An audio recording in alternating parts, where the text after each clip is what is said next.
Well, welcome back to another fascinating episode with Michael Horner, working his way through this conception that our culture has today that religion, and we're really focusing on Christianity, has been a bad influence on history and on our culture. And what we're seeing today is that, or what we're seeing in this whole series is that, wow, that is definitely an urban myth. It's not that there hasn't been bad things done in the name of Christianity. There certainly has. But when you weigh the bad things done and the good things, good effect it's had, it's definitely been a positive influence on history and growing more positive as the centuries went on from the early Christianity. Now, in the previous episode, we looked at well, how does it fare? Let's say we've looked at religion and nasty incidents of lots of people dying. But what about the absence of religion or atheism or atheistic regimes, more likely? How do they fare? And we saw, well, they're even worse. They're even worse. So it appears that religion, or at least Christianity, has actually reduced something that happens naturally in the world where humans and human governments will kill lots of people. But now the question is, well, how do the atheist thinkers in this area, how do they respond to this information? And that's where I think, Michael, you're going to take us today. So I'm looking forward to this. All right, thank goodness the editing is possible. Yeah.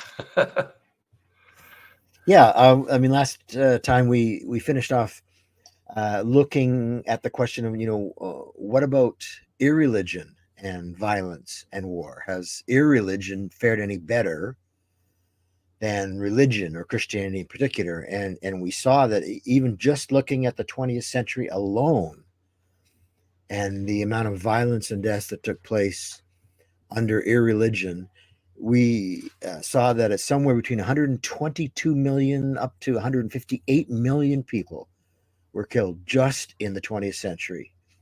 And that these deaths were the result of organizations or points of view or ideologies that left God out of the equation. So now the question this week was, well, how would an atheist respond to this type of information? How does the atheist respond? I mean, after all, we have responded to the fact that some violence and maybe even some wars have been caused by Christians.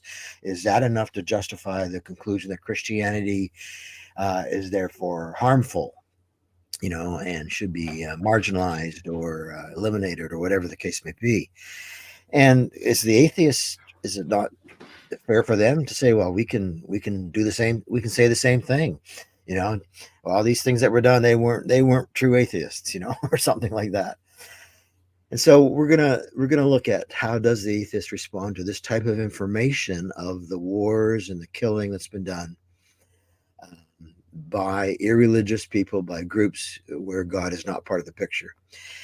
So you and I are both familiar with a well-known um, online star, Alex O'Connor, who originally called himself the Cosmic Skeptic, and as an atheist, he has engaged a great many significant theists and Christians in debate and dialogue. And more recently, he's gotten rid of the moniker the Cosmic Skeptic and has become much more civil in the way he relates to people. And recently, I did an interview with Richard Dawkins that kind of went viral because he it was a the paradigm of a great interview, how he sort of pulled out of Dawkins the real implications of Dawkins' views and challenged Dawkins' own views, even though Alex is still an atheist. He's a good thinker, and he seems committed to following the evidence. And so recently, there was a Christian who calls himself Redeemed Zoomer who put out a YouTube video and uh, claiming to go through all the arguments for atheism one by one. And then Alex O'Connor responded to that. And so one of the arguments that redeemed Zoomer was responding to was this idea that religion causes wars. And I want to look at some of Alex's responses to that. Um, I'm not sure that Alex really,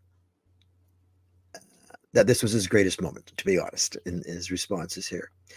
So, our reader, our listeners, viewers may recall that we did talk about the research that shows that only 7% of wars are caused by religion, 93% caused by uh, views that are not religious. And of those 7%, half of them seem to have an Islamic cause.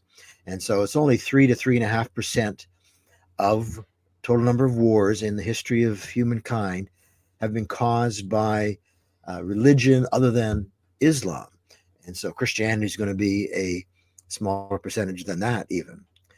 And so Alex's response is he says, well, still, even if religion only causes 7% of wars, isn't it a problem that it causes any wars?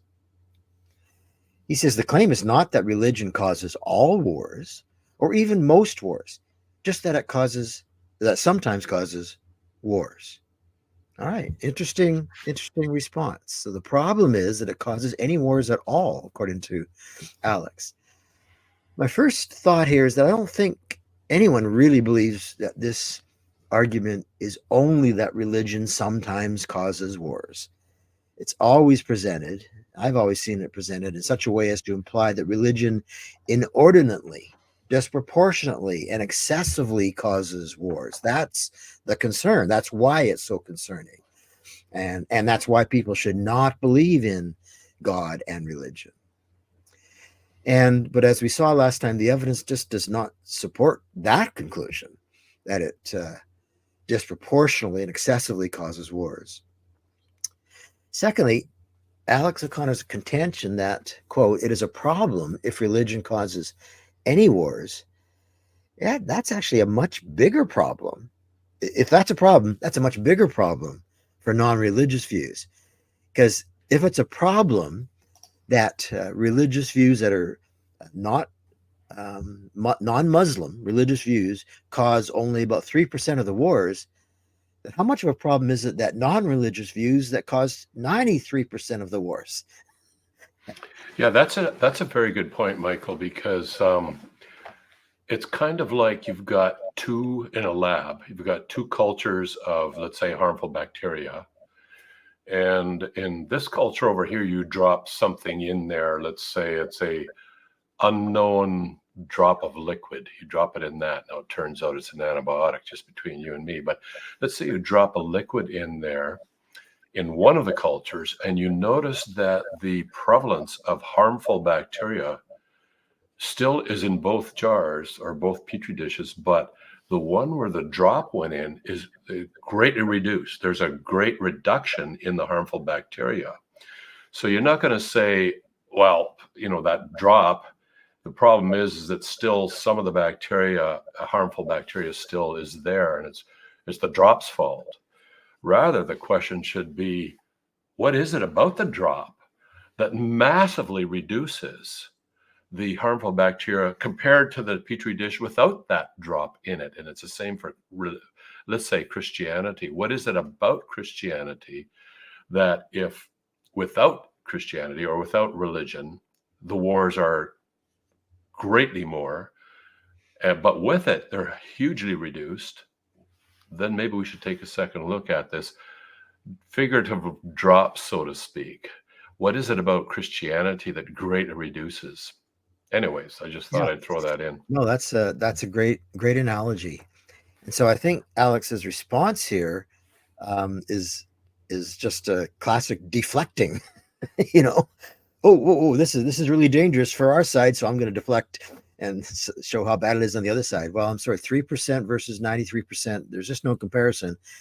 And so if it's a problem for Christianity that it's been involved in causing some wars, about 3% of them, it's a much bigger problem for irreligious views for causing 93%. So ultimately, what I think O'Connor's done here is accuse religion of being bad and harmful just because it hasn't overcome or been able to solve this widespread problem of human beings starting wars. But no one has solved that problem. So the fact that Christianity hasn't solved it either, you have to ask the question, like I always bring up, is compared to what? Yeah. No other worldview has solved it either. So to focus on the fact that Christianity hasn't eliminated wars and is actually caused some, just like everyone else, isn't really saying all that much. This is exacerbated by the atheist claim that their insistence that atheism is merely the lack of belief in any gods. Because if those who believe in God or gods only cause 7% of the wars, those who lack belief in God must cause 93% of the wars. So now what's left of this original charge that religion causes wars? Well, it's just dwarfed by this equally suggestive charge that the lack of belief, that is atheism, causes wars. I don't see any way out from that. But with Christianity in particular, the more underlying cause of war, and we're going to spend a length of time on this in a future episode, the underlying cause of war is human beings, flawed human beings that are fallen and broken, in need of redemption, in need of forgiveness, in need of transformation. And I'm not trying to defend all religions here in these episodes, but I'm quite willing to admit that Christians have caused some wars. We always have to ask that question, compared to what? Compared to the history of the human race, that their causation of wars has been less than 3%. And this is still too much, I agree. But then we must also ask the same question we've asked after each of these negative examples in Christian history. Were these Christians following the teachings of Jesus and the apostles when they caused the wars?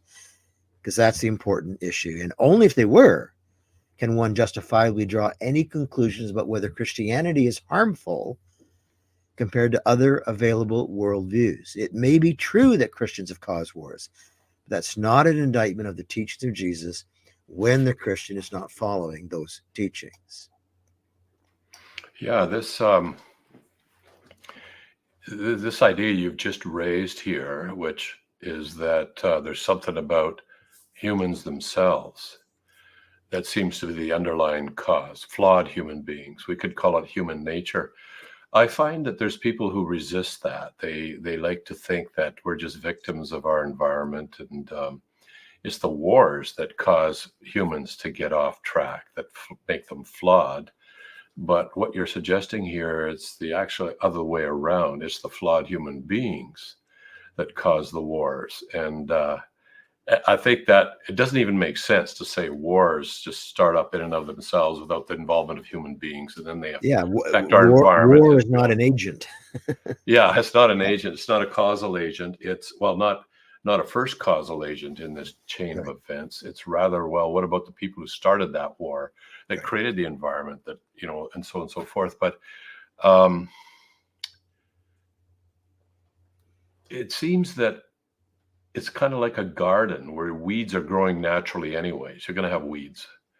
And if you do nothing, then there's nothing to restrain the weeds. And that's kind of like, it seems here is the belief in God, or something to do with belief in God, that actually inhibits weed growth in some sections of the garden. But in the other sections of the garden where that isn't there, the weed growth is unrestrained. And in other words, what I'm trying to say is that maybe some wars are caused by Christians who are not adhering to the teachings of Christ.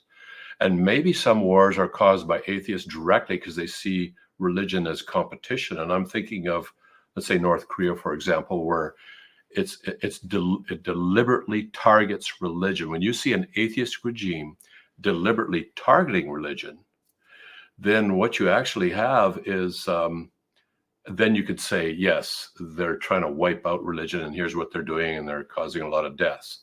But a lot of times it might be not deliberately targeting religion, although I think a lot of the cases you mentioned, it is. Like in communism, it always seemed to, in most cases, not all, but like to target religion, stomp it out, and so forth, and teach atheism actively. Yeah. One other way I look at it is like the belief in God acts as a moral guardrail, but that guardrail is anchored in God. It's like walking along a path on a cliff, and it's anchored to the rock, which would be God. But what the lack of belief in God is saying, well, I don't believe in that. Let's detach the guardrail here and I'll carry it along myself because it's anchored now in me or in humans.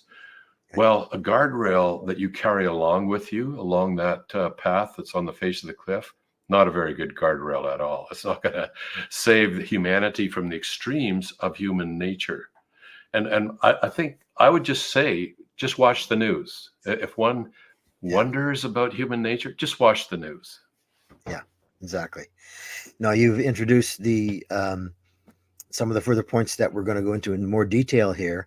Okay. And I think if Alex was involved in our discussion right now, I think he would actually raise this next point that he did raise in this his discussion or his response to Redeemed Zoomer.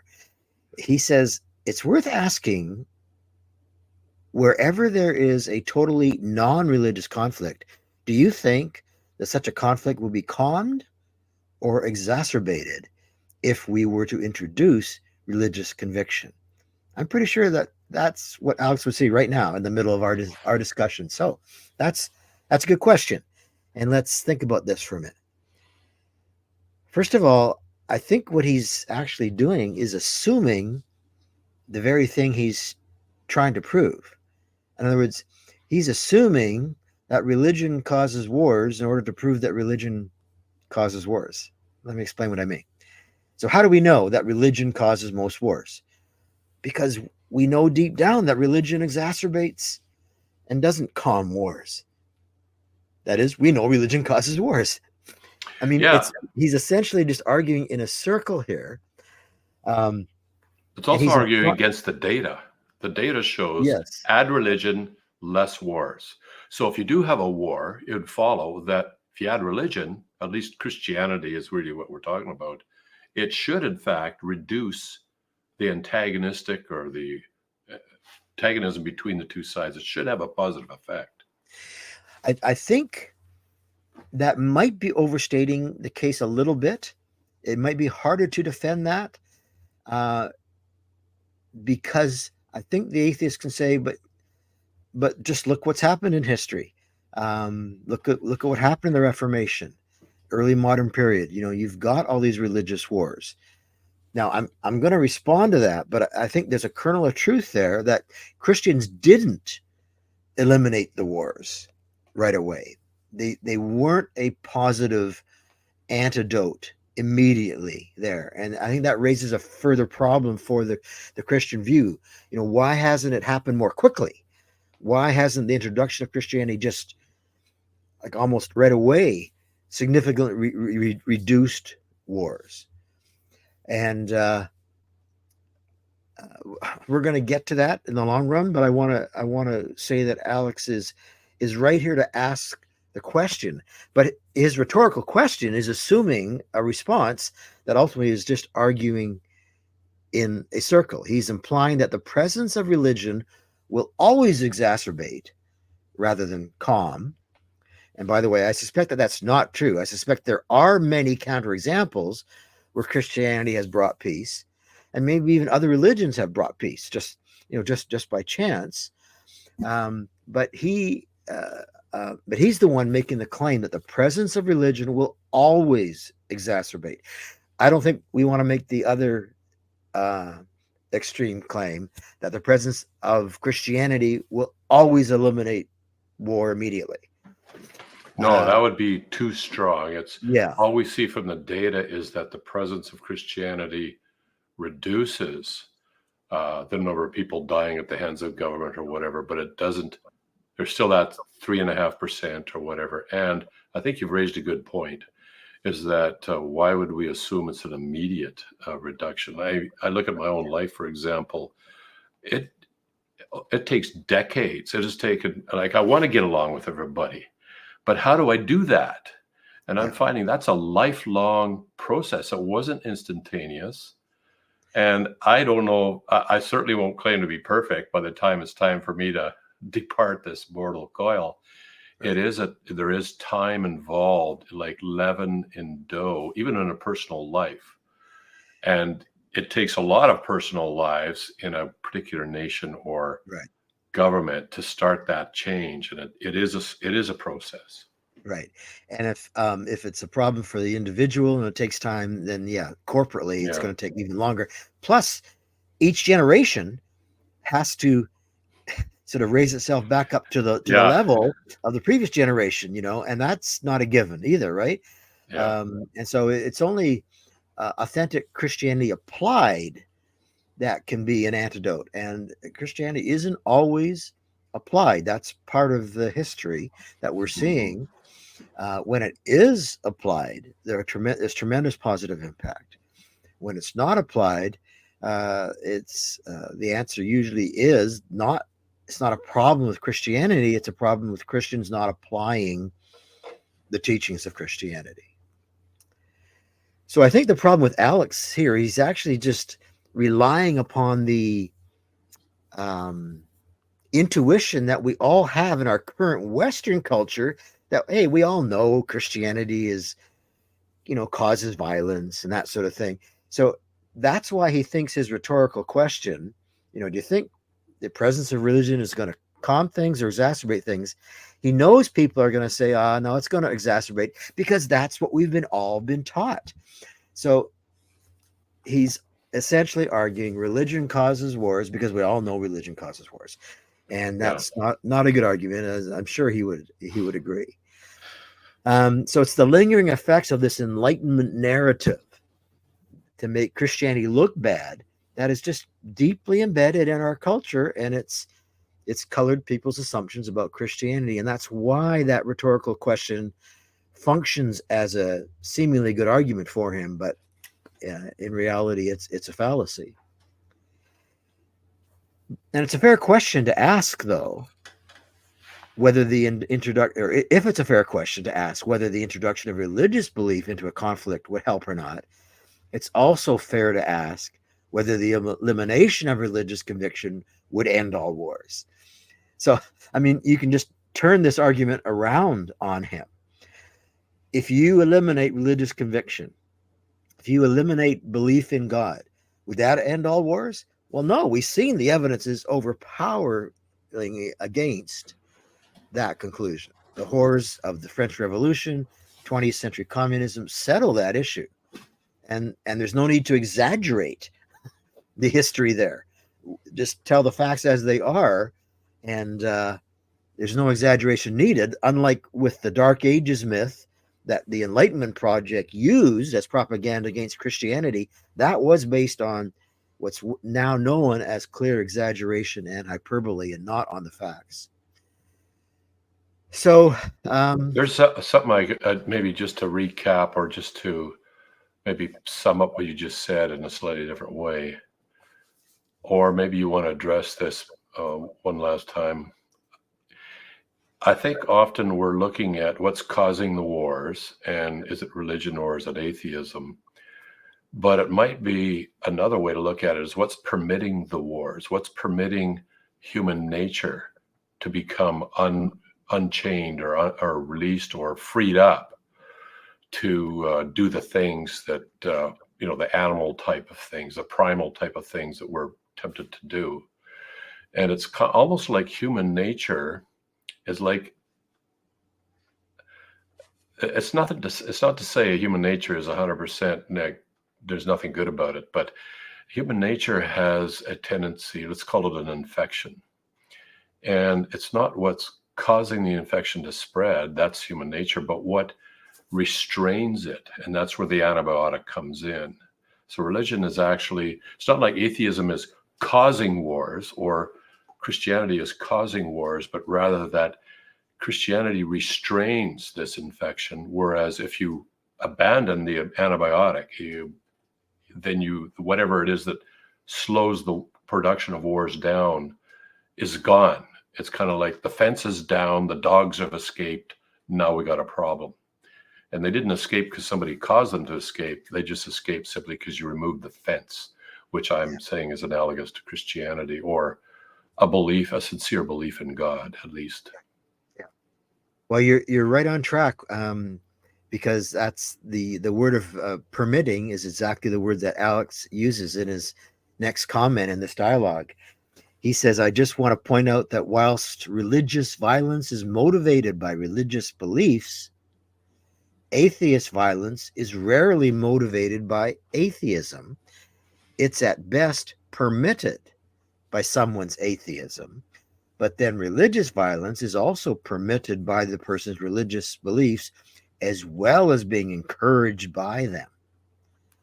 So he's saying religion goes far beyond just permitting. It's actually motivated and encourages um, violence, but not so for atheism. So, what do we make of Alex's response here? Mm-hmm. I just think it's a very strange thing to say. It's strange thing to say that whilst religious violence is motivated by religious beliefs, atheist violence is rarely motivated by atheism. Because the phrase, go ahead, jump in if you want. Well, I'd just say anybody can toss out a hypothesis, but how do we test that? And when we look at what prediction does you've just shared here that Alex makes?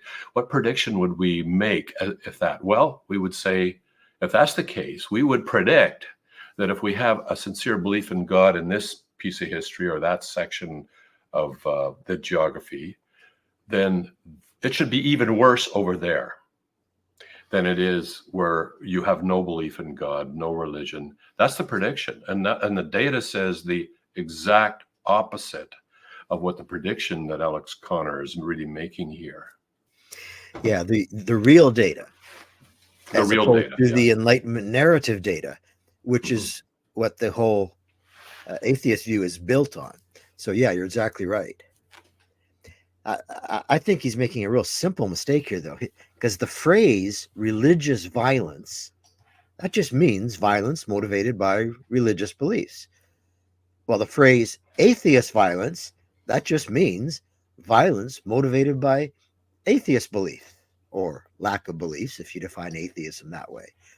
So if that's all he's saying, what's really being said here? And so I understand the attempt by atheists to claim that atheism rarely motivates violence and it only permits violence. Like I said before, we've argued Christianity can't be blamed for the behavior of real Christians or nominal Christians who are not following the teachings of Jesus and the apostles. However, and this gets to your point about how do you test it. However, it strains credulity when atheists try to entirely disavow atheism, especially in its only a lack of belief identity, in the face of the horrors that have taken place under communism in the 20th century, which dwarf anything in history. That's what makes this claim by Alex so strange. How do you claim that there's absolutely no connection there, no motivation? Let's look at it more closely. To say that religious violence is motivated by religious beliefs, whereas atheist violence is only permitted, not motivated by atheism, is a claim that not only needs evidence, but it's belied by the fact that both atheists and Christians have had heresy hunters who have used heresy to justify killing. And when Christians did it, they were violating the teachings of Jesus. When atheists do it, it was more than just permitted by the absence of a transcendent moral lawgiver and moral judge, but by the goals and actions of imposing and enforcing others to give up their belief in God, like your North Korea example, for example. If atheism is the lack of belief in God, and if people are forced by coercion, violence, or death to give up their belief in God, then atheism has motivated violence and wars. And I just don't see how atheists can think they can just slip out of that so easily. Yeah, I would agree, Michael.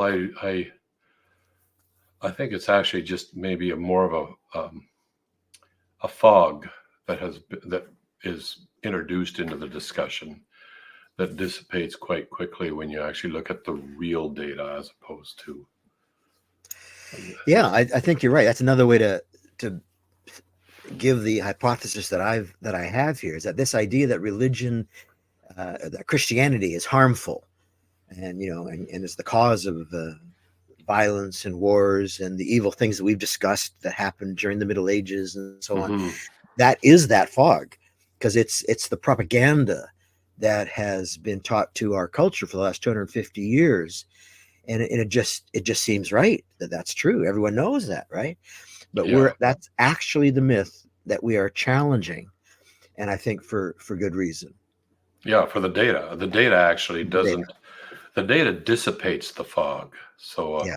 when you start looking at the data, the real data, it becomes very difficult to defend that argument there. And I wonder how familiar Alex was with that data at the time. I don't know. Yeah, that would be interesting to know. Yeah, I'd Hmm. certainly be open to further discussion with him about this.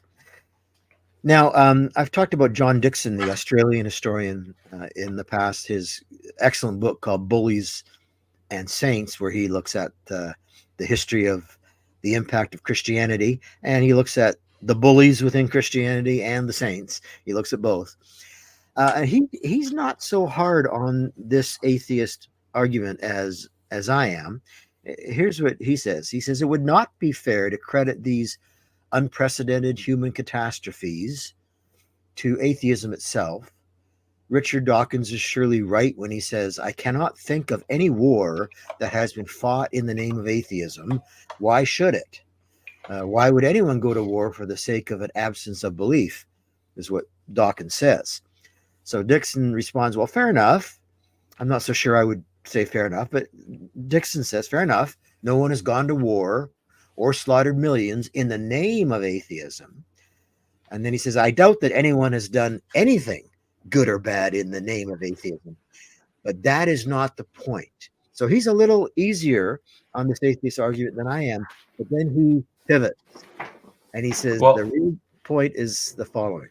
You want to add something there, Kurt? yeah, I would dispute that. Like, I actually spent time in the Soviet Union when it was still the Soviet Union. I have spent time in Cuba, and it still is a communist state. I have spent time in North Korea, and in each case, uh, religion in general, including Christianity, was vigorously opposed, and they attempted to wipe it out in each case. And so in North Korea, you die pretty much. The best case scenario is you go to a work camp, but it's it is a motivation. It's we need to go this way, and there is no God. It's very explicit that belief in God is a career limiting move if you lived in any of those countries or any of those atheistic regimes. Why this attack on Christianity? What would be the point, or what is motivating that? And it is this core belief of communism that there is no God, at least in these three countries that I mentioned. Yeah. The Cambodian, the Khmer Rouge, another example, where Yeah. it's not just religion happened to get like the belief in atheism didn't result in any deaths. And we're not just talking wars here. In fact, we're talking about killing of your own population, which is, I think, even worse than a war, where you think you have a legitimate reason for another people group, which is bad enough. But when you start slaughtering millions, and I'm not exaggerating with millions, and it's tens of millions in the case of both China and the Soviet Union, then to preserve or to defend or to promote this idea that there is no God, or at least at the very least see the belief in God as a threat, and it's very much seen as a threat to becoming a good communist, where you have to embrace these core beliefs that are taught in the school, enforced in the legal system, and punished if you happen to have one of those. It gets very difficult to say that atheism has not caused the death of anybody at all. I mean, we really do need to consider the track record of these core beliefs within. I know they will say communism did it, but my response is, well, what is it about communism? You have Yeah. a form of almost sort of communal living, even in the Book of Acts, the New Testament, and they weren't slaughtering millions. So what is it about? And in every case, there is this core. And it's not just sort of a benign belief. Oh, by the way, we might not believe in God. And No, it's not peripheral, it's core. no, it's core. It's central to these atheistic regimes that there is no God and religion is not a good thing. And we should do everything we can, up to and including wiping out people who believe in God. If you told Joseph Stalin that you were a devout Christian and you placed your loyalty to God above your loyalty to Joseph Stalin, that is a good way to die. Same with in North Korea. Well, you're exactly right. And this is exactly the pivot that Dixon makes. And here's how he says, that's not the point.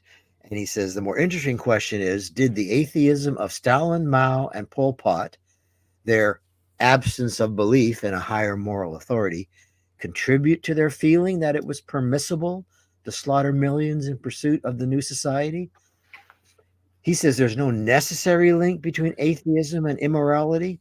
By that, he means you're not necessarily an immoral person just because you have a lack of belief in God. But it is equally true that atheism rationally permits a Stalin in a way that is not true of religion. He says even the strictest inquisitor, that was in the Inquisition, the people who were carrying out the Inquisition, never imagined he was allowed to kill an innocent. Now, they were always under the rules and commands of God. So this gets us to the question of objective morality. When morality is thought of as neither non-existent, in the case of moral nihilism, or just a matter of opinion, uh, which is moral relativism, then this lack of objective morality can easily lead to violent behavior. Now, not all atheists agree that there's no objective moral values which are binding on us all, but many do. Richard Dawkins does, for example. And we have numerous stories of people being tortured and killed under atheist regimes where the perpetrators specifically said that since there was no God, that they could do whatever they wanted without fear of ultimate justice and punishment. And William Lane Craig, the philosopher, theologian, and apologist, discusses this point, which he calls the absence of accountability. If atheism is true, he says there's no moral accountability for one's actions. Even if there were objective moral values and duties under naturalism, which is roughly another phrase for atheism, they are irrelevant because there's no moral accountability. If life ends at the grave, it makes no difference whether one lives as a Stalin or as a saint.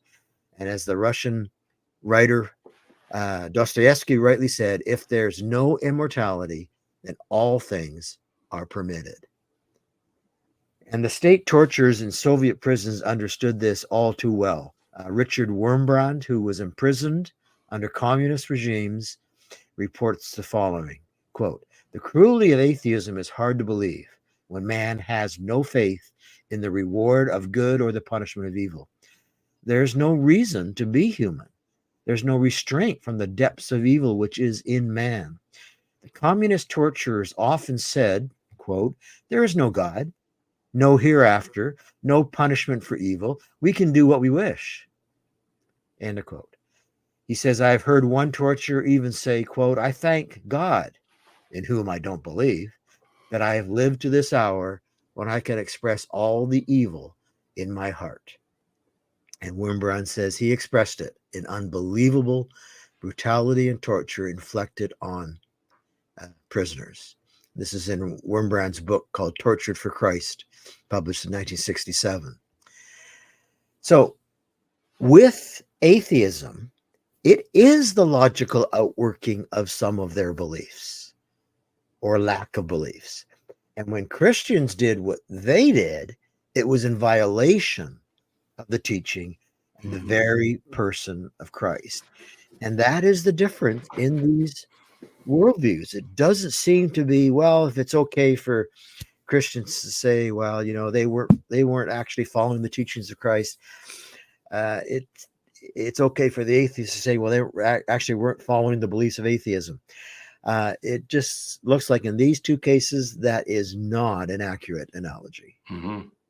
That's a very good point. That the when Christians did it, it was in violation of the teachings of Christ. But when it happens under atheism, again, we see this idea that atheism, even if you were to grant that it doesn't cause any deaths directly itself, it certainly permits us to do what we personally think is best, because there are no objective standards. Now, that's, as you mentioned, it's not true for all atheists. I know some, and you know some too, who are maybe atheists, but still believe in some Platonic objective moral principles in a Platonic sense, some sort of forms out there. But yeah, it's more like which one will permit human, or as this quote, that was an excellent quote. I thank God in whom I don't believe that I have lived to this hour. And here's the key phrase: when I can express all the evil in my heart. So under genuine belief in God, there is a restraint there. Yeah. But under atheism, well, there's no restraint unless some government official interferes for whatever their personal reasons are. But in general, what happens if the highest level of government then embraces this idea that, well, we make up the rules, we can do what we want. And so we see that atheism may not always or necessarily cause evil. Rather, it removes the restraints on what humans are capable of, the extreme swings of the pendulum that are a sad fact of history. Right. That's right. So we've been talking about violence and which worldview tends to cause more, and really the ultimate bottom line is that there's something else going on, that there's a cause over and above a religion or an atheism, and that cause is human beings. But I do want to come back to this idea, which is the main core of what I'm trying to explore here, and that is that I think there is this myth, and we saw it in Alex O'Connor's responses, this myth that we all know Christianity just is violent and causes wars and is bad, and that my claim is that is a core myth, and many other myths are built on top of it. And I want to explore that more in the next episode by looking at the work of William Kavanaugh. Kavanaugh wrote a book called The Myth of Religious Violence. It's a very very good analysis of this idea that violence is caused by religion and not so much by the secular world or the irreligious world. And he seems to think that this idea was not formed on the basis of empirical support, which would be consistent with what we've been saying, that it was formed on the basis of exaggerated reports during the Middle Ages, calling them the Dark Ages and so on. But he goes a step further and says they weren't formed on the basis of empirical evidence, but it's somehow a part of this Enlightenment narrative myth, that it just came along with the whole Enlightenment as a core feature.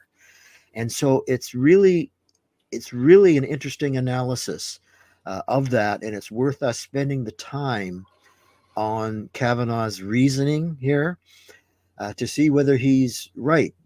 Does he really supply some good reasons to believe this idea that, yeah, this is a core myth in the sense that it's false, that Christianity in particular is harmful, and that it's influential. And I think it's worth looking at his reasoning, and that will be our next episode. Excellent. I'm looking forward to this, Michael. This has been fascinating and valuable. Thanks, Kirk. See you next Thank time. you. And we'll see you